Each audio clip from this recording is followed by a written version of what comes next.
વિદ્યાર્થી મિત્રો, ઈ-લર્નિંગ એજ્યુકેશનના માધ્યમથી શાળા પરિવાર તરફથી હું પરમાર મહેશભાઈ આપ સૌનું હાર્દિક સ્વાગત કરું છું।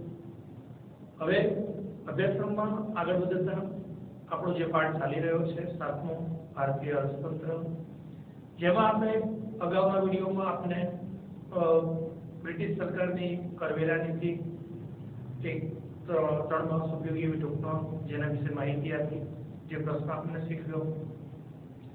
ત્યારબાદ એમાં આપણે 2 માર્ક્સ ઉપયોગી એક પણ પ્રશ્ન જોયો, જે હોમ ચાર્જીસના નામે ઓળખાતો। એટલે આ બંને પ્રશ્નો 3 માર્ક્સ ઉપયોગી એવી બ્રિટિશ સરકારની કરવેરા નીતિ, હોમ ચાર્જીસ જે 2 માર્ક્સ ઉપયોગી, આ 2 પ્રશ્નોને આપણે બરોબર જોયા હશે, નિહાળ્યા હશે અને એનું હોમવર્ક આપણે ફેસબુકમાં કર્યું હશે। અને હવે ત્યારબાદ આજે આપણે પ્રશ્ન એવા 2 માર્ક્સ અને 3 માર્ક્સ એવા 2 પ્રશ્નોની આજે આપણે ચર્ચા કરવા જઈ રહ્યા છીએ। હવેનો આપણો જે પ્રશ્ન 8મા ક્રમે આવે છે, રાષ્ટ્રીય આવકમાં વિવિધ ક્ષેત્રોનો ફાળો, જે આપણી 3 માર્ક્સ ઉપયોગી એવી ટૂંકનોંધ છે અને ગ્રાફ માટે પણ ઉપયોગી બને એવો પ્રશ્ન છે। તો હવે આપણે જોઈએ છે 8મા ક્રમે આપણો પ્રશ્ન આવે છે, રાષ્ટ્રીય આવકમાં વિવિધ ક્ષેત્રોનો ફાળો। તો આપણો પ્રશ્ન છે 8મા ક્રમનો,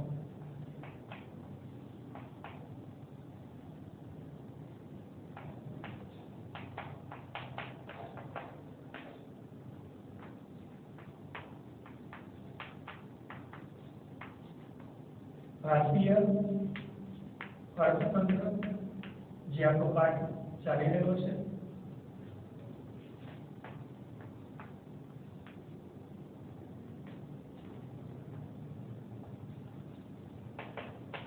પ્રશ્ન ક્રમ 8મો, ટૂંકનોંધ લખો।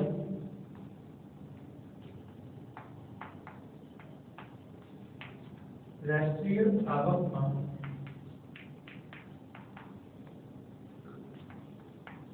વિવિધ ક્ષેત્રોનો ફાળો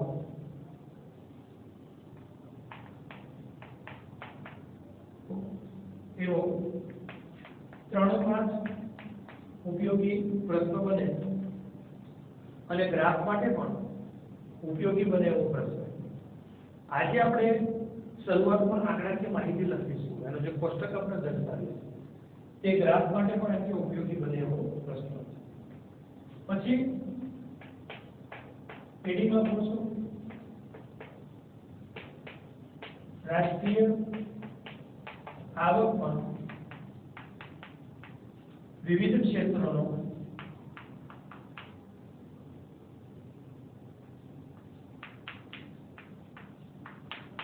ફાળો। કોષ્ટક સ્વરૂપે પહેલા નંબરમાં વિવિધ ક્ષેત્રો, પછી આપણે કે માહિતી સ્વરૂપે 1950, 51, 1990, 91, 2000, 2001 અને 2014, 15 4 આંકડાકીય માહિતીનો કોલમ બનાવીએ છીએ।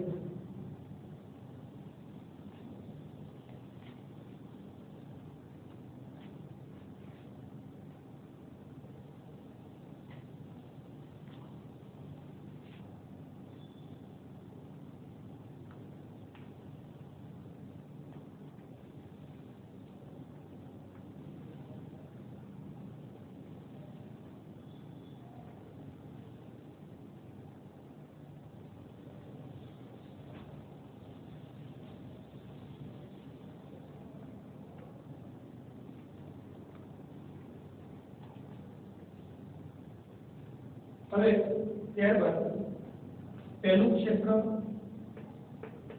ખેતી, બીજું ક્ષેત્ર ઉદ્યોગ અને ત્રીજું ક્ષેત્ર સેવા।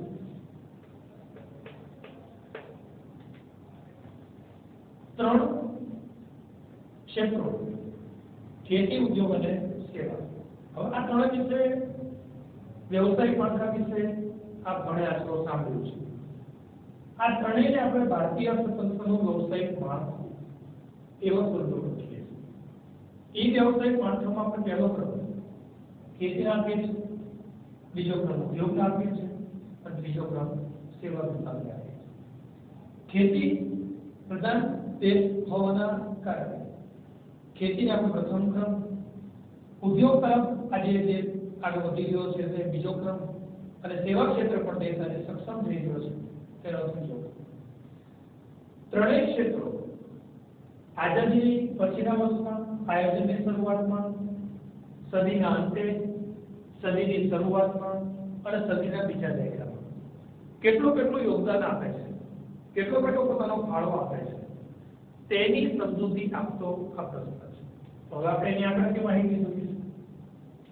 રાષ્ટ્રીય આવક ખેતી વિભાગનો ફાળો આઝાદી પછીના વર્ષોમાં 53.1%, ઉદ્યોગનો 16.6%, સેવા વિભાગનો 30.3%। 1950-51 આઝાદી પછી આયોજનની શરૂઆત, સદીના અંતે ખેતીનો ફાળો ઘટી 29.6%, ઉદ્યોગનો ફાળો વધી 27.7% અને સેવા વિભાગનો ફાળો વધી અને 43.7%। સદીની શરૂઆત, નવી સદીની શરૂઆતમાં ખેતી વિભાગનો ફાળો ઘટી 22.3%, ઉદ્યોગનો ફાળો વધી 27.3% અને સેવા વિભાગનો ફાળો વધી અને 50.4%। સદીના બીજા દાયકા એટલે કે 2014-15માં ખેતીનો ફાળો 17.6%, ઉદ્યોગનો 29.7% અને સેવા વિભાગનો 52.7%। ત્રણેય વિભાગો ભારતીય અર્થતંત્રમાં ત્રણેય વિભાગો શું યોગદાન આપે છે એની માહિતી આપતો ત્રણમાં ઉપયોગી એવો આ પ્રશ્ન છે। ખેતી વિભાગની માહિતી આ 1950-51 કુલ રાષ્ટ્રીય આવકનો 53.1% ભાગ ભારત સરકારને ખેતી વિભાગમાંથી પ્રાપ્ત થતો। 90 એકમોમાં તેનો ફાળો ઘટી અને ક્રમશઃ તમે જોવો છો કે તેનો ફાળો ક્રમશઃ ઘટતો જાય છે। ખેતીનો રાષ્ટ્રીય આવક આમ તો બંને રીતે રાષ્ટ્રીય આવકમાં પણ અને રોજગારીમાં પણ ખેતીનો ફાળો ક્રમશઃ ઘટતો જાય છે। ઉદ્યોગ અને સેવા વિભાગનો ફાળો વધતો જાય છે। 29.6%, 2001-2 માં 22.3% અને 2014-15 માં 17.6%। ખેતી વિભાગનો ફાળો આ આંકડાકીય માહિતીથી જોઈ શકો છો। રાષ્ટ્રીય આવક પર યોગદાન કેવું હતું અને કેવું થઈ રહ્યું છે। તો એવી રીતે બીજો વિભાગ જે છે ઉદ્યોગનો વિભાગ,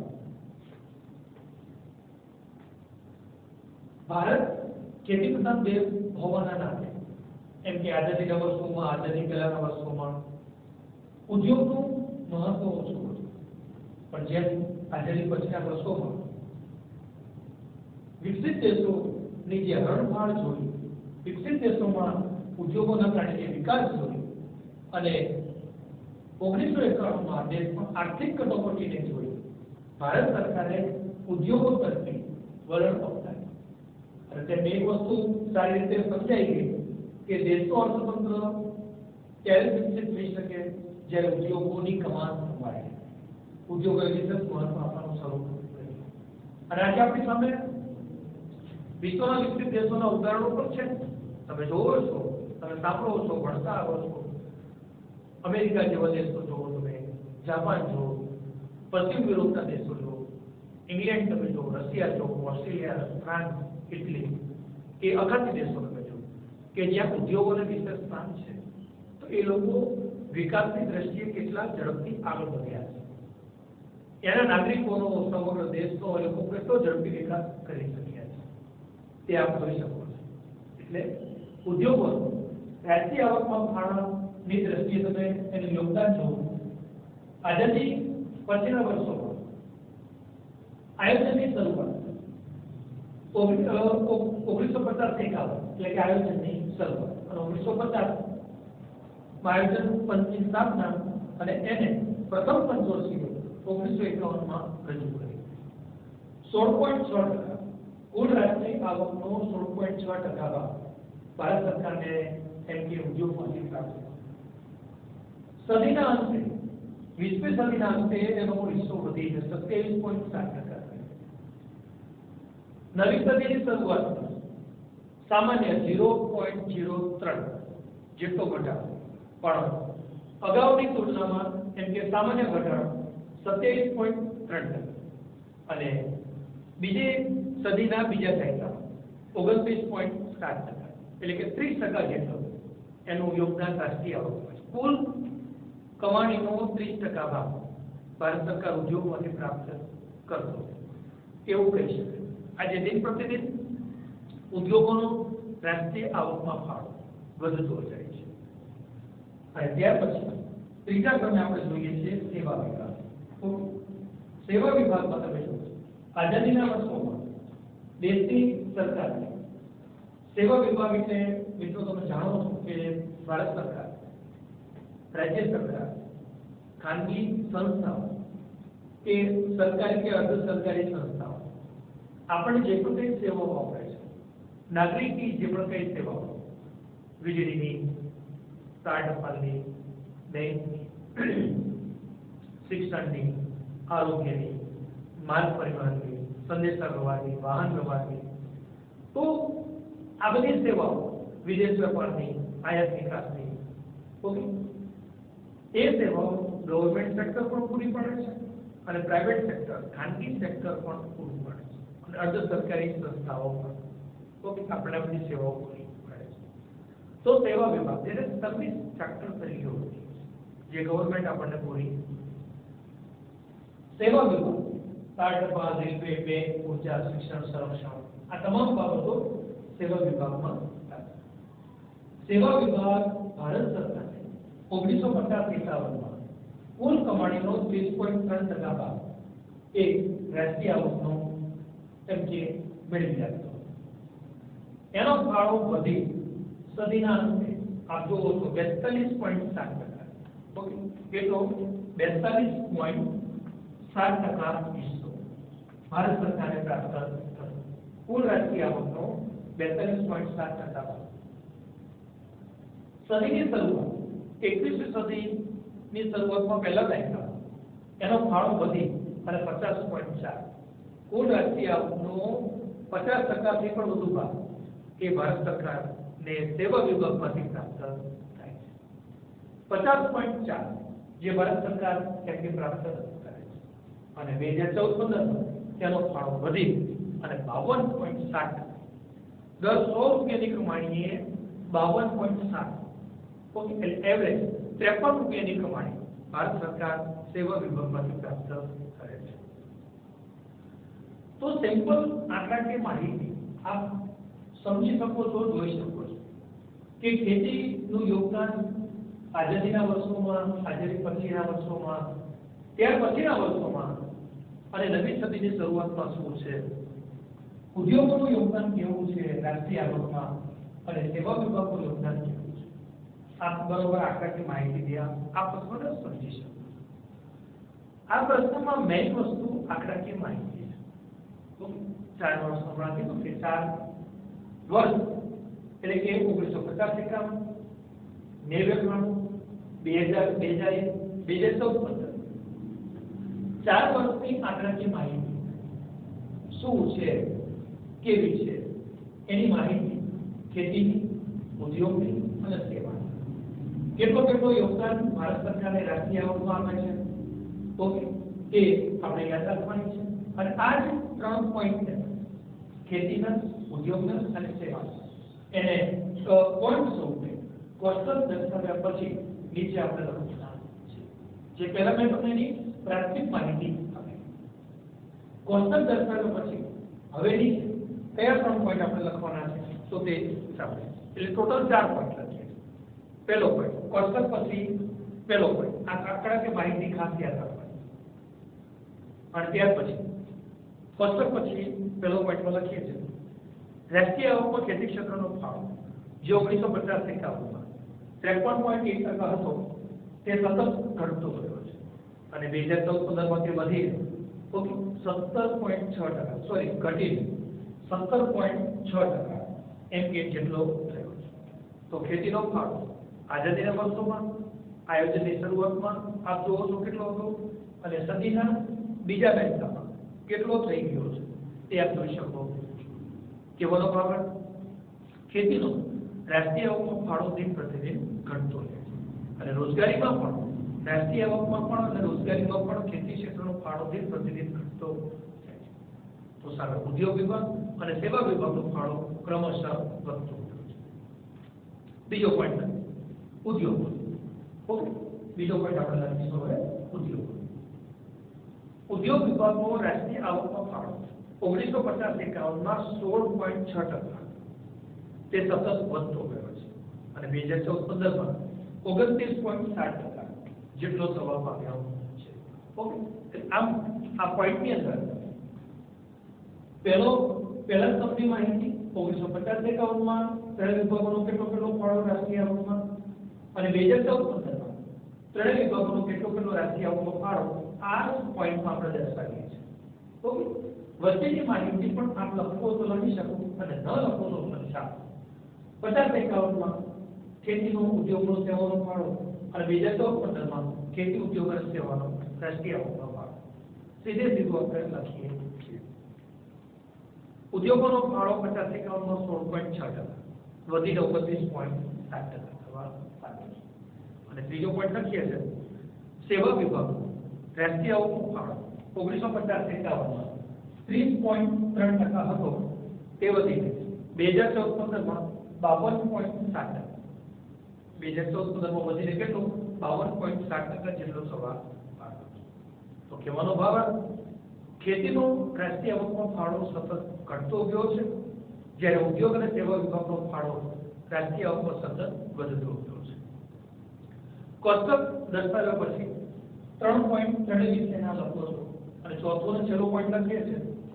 આમ વર્તમાન સમયમાં રાષ્ટ્રીય આવકમાં સૌથી વધુ ફાળો સેવા ક્ષેત્રનો છે. વર્તમાન સમય એટલે હાલના વર્ષો 2014-15 ના આ હાલના વર્ષો કહેવાય વર્તમાન સમય.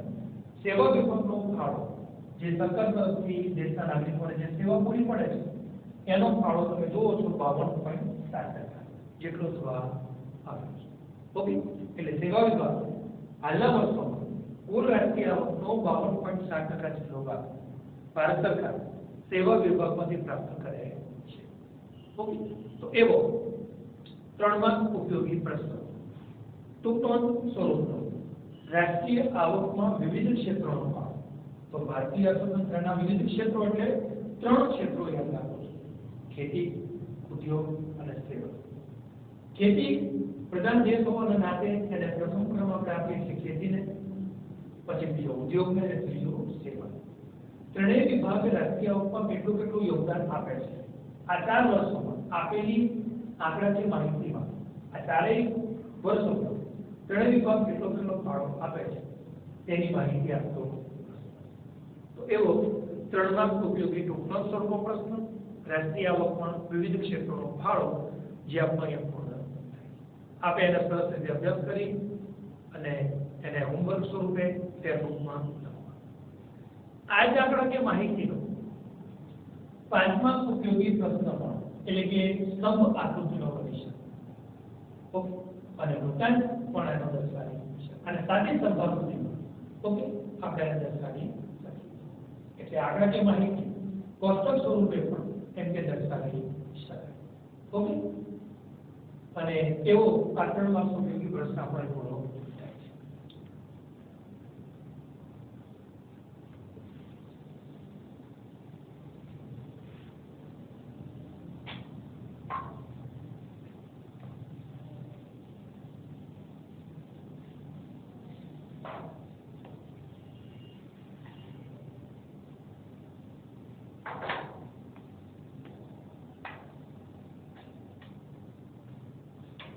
ત્યારબાદ હવે વિદ્યાર્થી મિત્રો આ જ પાઠમાં આપણે છેલ્લો એવો 2 માર્ક્સ ઉપયોગી પ્રશ્ન રહે છે જેની આપણે હવે ચર્ચા કરવા જઈ રહ્યા છીએ.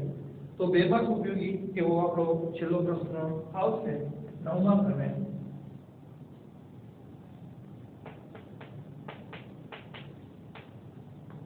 ભારત ખેતી પ્રધાન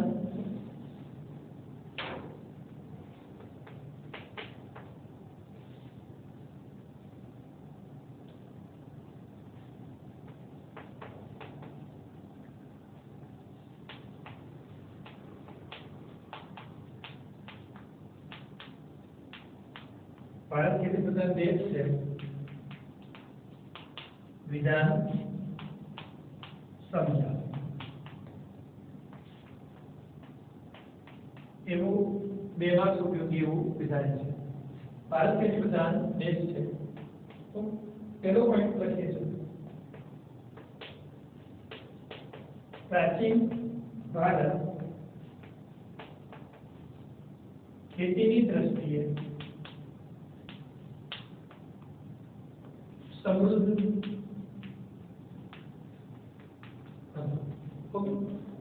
પ્રાચીન ભારત ખેતી દ્રષ્ટિએ સમૃદ્ધ દેશ ગણાય.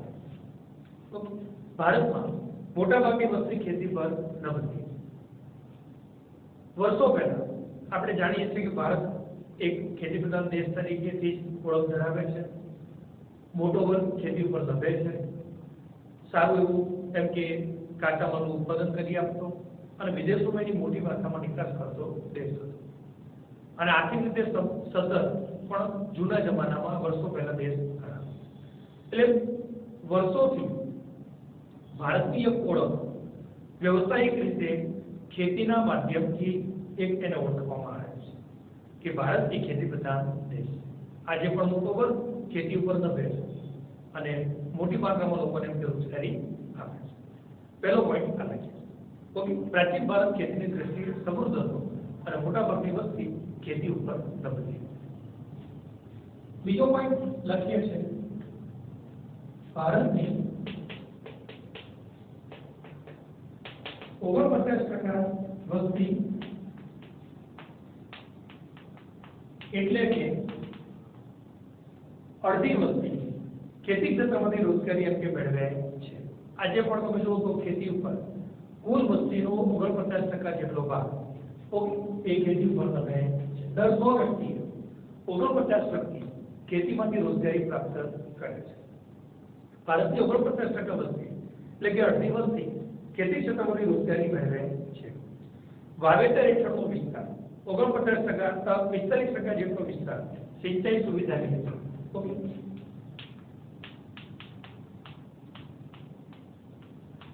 વાવેતર હેઠળનો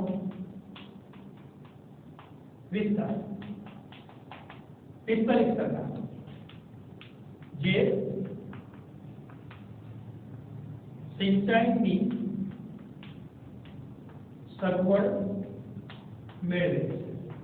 ઓકે, આજે પણ એવું કહેવાય છે કે ભારત જે કુલ વાવેતરનો વિસ્તાર છે, જે ખેડાલાયક જમીન છે જ્યાં ખેતી થાય છે, એવો 45% જેટલો ભાગ સિંચાઈ હેઠળ આવરી લેવામાં આવે છે. એટલે કે 45 થી 50% જેટલો ભાગ. અને આજે પણ હજુ 50% ખેતી એ વરસાદી છે, કુદરતી છે, કુદરત આધારિત છે. વરસાદ થાય તો ખેતી થાય. એટલે 45% જેટલો ભાગ એ સિંચાઈ હેઠળ આવરી લેવામાં આવે છે. ભારતમાં તમે જોવો છો કે પંજાબ, હરિયાણા, મહારાષ્ટ્ર, ઉત્તર પ્રદેશનો પશ્ચિમ વિભાગ, ઓકે, અને અમુક જ રાજ્યોમાં આજે હરિયાળી ક્રાંતિ છે. હરિયાળી ક્રાંતિ માટેનું મેઇન ઘટક સિંચાઈ છે, એટલે કે પાણી છે. સિંચાઈ મારફતે, કેનાલો મારફતે એમ કે અથવા તો કોઈ પણ વિકલ્પ મારફતે ખેતીને બારેમાસ પાણી મળવું જોઈએ. તો અને તો ભારતીય ખેડૂતો, ખેત મજૂરો, ખેતી ક્ષેત્ર રોકાયેલા લોકો એ બારેમાસ 2 થી 3 સિઝનો ખેતી ક્ષેત્રે મેળવી શકે અને પોતે એમ કે રોજગારી માટે લોકોને આમથી તેમ દર બધા શહેરી વિસ્તારોમાં એમ કે ભટકવું ના પડે. પણ ન છૂટકે ગામડાના એવા મજૂર વર્ગને, ખેત મજૂર વર્ગને રોજગારી માટે ખેતીની સિઝન સિવાય એ લોકોને રોજગારી માટે શહેરમાં આવવું પડે. તો આ 2 પોઈન્ટનું આપણે આ રીતે ઉલ્લેખ કરીએ છીએ. આજે પણ વસ્તીનો 49% જેટલો ભાગ ખેતી ક્ષેત્રનો દર છે અને 45% જેટલો ભાગ એમ કે સિંચાઈ તળાવને લેવામાં આવ્યો છે. ત્યાર પછીના પોઈન્ટમાં લખ્યું છે ભારત દેશ મુખ્યત્વે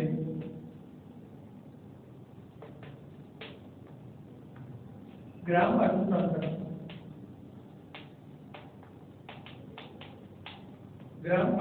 પર આધારિત હતું.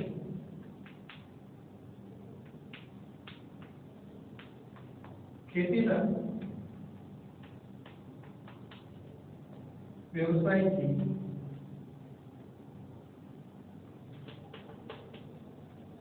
ગ્રામ્ય વિસ્તારમાં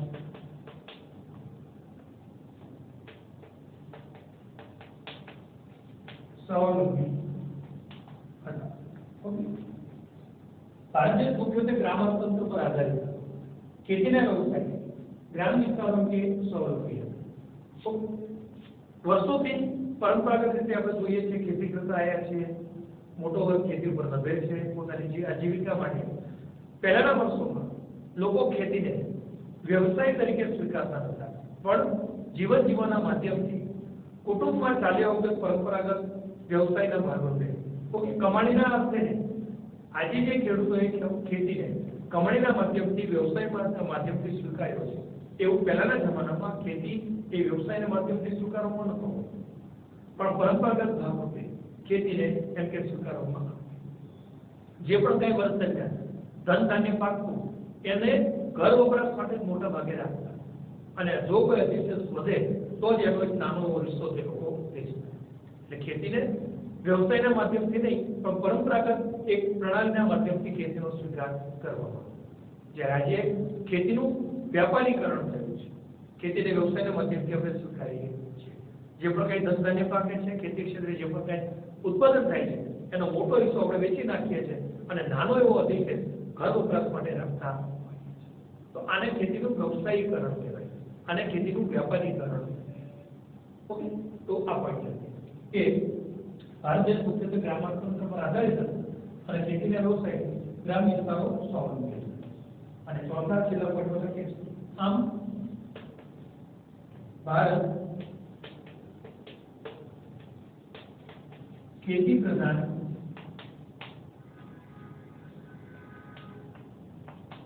દેશ તરીકે ઓળખાય છે. ઓકે, કહેવાનો ભાવ કે મોટાભાગની વસ્તી ખેતી ઉપર દબે છે. દેશની સરકારે રાષ્ટ્રીય આવકમાં એમ કે યોગદાન આપે છે, રોજગારીમાં યોગદાન આપે છે. સિંચાઈની દ્રષ્ટિએ પણ આજે દિન પ્રતિદિન દરેક રાજ્યોમાં દરેક ખેતરો સુધી અંતરિયાળમાં વિસ્તારો સુધી સિંચાઈની સગવડો વધારવામાં આવી છે. અને ખેડૂતો બારેમાસ ખેડૂતો, ખેતમજૂરો, ખેતીના વ્યવસાયમાં રોકાયેલા દરેક લોકો એમ કે બારેમાસ 2 થી 3 સિઝન આરામથી કામ કરી શકે. વ્યવસાયના માધ્યમથી તે લોકોને કમાણીના માધ્યમથી અથવા તો રોજગારી મેળવવાના માધ્યમથી તે લોકોને ગ્રામીણ અર્થતંત્ર છોડી અને શહેરી વિસ્તારમાં ન આવવું પડે તેવા એક સતત પ્રયત્નો છે. તો એવો બેમાં ઉપયોગી આપણો પ્રશ્ન ભારતીય અર્થતંત્ર ખેતી પ્રધાન અર્થતંત્ર તરીકે ઓળખાય છે. ભારત ખેતી પ્રધાન દેશ છે આ વિધાન સમજાવ. તો 4 મુદ્દા 4 પોઈન્ટથી આ પ્રશ્ન આપણે સોલ્વ કરીએ છીએ. તો એવો પ્રશ્ન આપણો 2 માર્ક્સ ઉપયોગી પૂર્ણ થાય છે. આપણે બરોબર એને સમજી જોઈ અને એના હોમવર્ક સ્વરૂપે આપણે ફેરબુકમાં લખવાનું છે. તો વિદ્યાર્થી મિત્રો, આ પાઠના આપણો જે પાઠ 7મો છે ભારતીય અર્થતંત્ર, જેના 5 માર્ક્સ ઉપયોગી, એની અંદર આવતા હેતુલક્ષી પ્રશ્નો, 3 માર્ક્સ ઉપયોગી અને 2 માર્ક્સ ઉપયોગી એવા તમામ પ્રકારના પ્રશ્નો આ પાઠના પૂર્ણ થાય છે. આ પ્રશ્નને પણ આ વિડીયોમાં ચાલેલા 3 માર્ક્સ ઉપયોગી પ્રશ્નો અને 2 માર્ક્સ ઉપયોગી પ્રશ્નને પણ આપણે સરસ રીતે લખવાનું છે. આનું સંપૂર્ણ હોમવર્ક પૂર્ણ થયા બાદ આપે હેતુલક્ષી સ્વરૂપે આ પાઠમાંથી જ્યાં લોંગ ક્વેશ્ચનમાંથી આપણે હેતુલક્ષી શીખવાડ્યા છે, 3 માર્ક્સ ઉપયોગી, 2 માર્ક્સ ઉપયોગી, જેમાંથી હેતુલક્ષી મળે છે એવા વિકલ્પો અને એક વાક્યવાળા પ્રશ્નો નું સ્વાધ્યાય સ્વરૂપે હોમવર્ક આપણે સરસ રીતે કરવાનું છે. તો એવો આ 7મો પાઠ આપણો અહીં સંપૂર્ણ પૂરો થાય છે. આપણે બરોબર એનો અભ્યાસ કરવાનો છે. હવે પછીના વિડીયોમાં ફરી મુલાકાત થશે.